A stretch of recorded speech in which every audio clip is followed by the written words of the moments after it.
Good evening everyone. এখন বাজে 8:25। আমি ফোনে কিছু রিলস দেখছিলাম, আর রিলসে পাটিসাপটার গাজরের হালুয়ার ভিডিও দেখে আমার এত ক্রেভিংস হয়েছে যে আমি এটা এখনই বানাবো। এইগুলো বানানোর জন্য যা যা বাড়িতে ছিল না সেগুলো অর্ডার করে দিয়েছিলাম, অ্যান্ড ডেলিভার হয়েও গেল।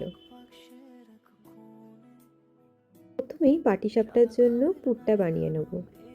ঘি, এলাচ, তেজপাতা ফোড়ন দিয়ে অল্প সুজি দিলাম।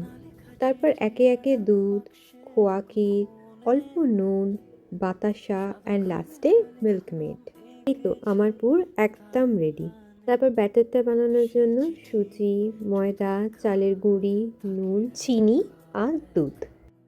তো আমার ব্যাটার রেডি হয়ে গেল। এবার এটা একটু রেস্টে রেখে দিতে হয়। তারপর ফ্রাইং প্যানে ঘি ব্রাশ করে ব্যাটারটা দিলাম, ভিতরে পুর, আর তারপর রোল করে নিলাম। হয়ে গেল আমার পাটিসাপটা। গাজরের হালুয়ার জন্য প্রথমে আমন্ড আর কাজুটা আমি ঘিতে ভেজে নিলাম।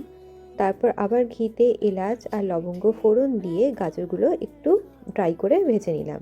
তারপর তাতে দুধ দিলাম, খোয়া দিলাম, অল্প পরিমাণ নুন, আর আমি অনেকটা বাতাসা ইউজ করেছি এখানে। তারপর একটা সসপ্যানে একটুখানি কেশর আর চিনি দিয়ে ভালো করে ফুটিয়ে সেই জলটা গাজরের হালুয়াতে দিয়ে দিলাম। ব্যাস, আমার গাজরের হালুয়া রেডি।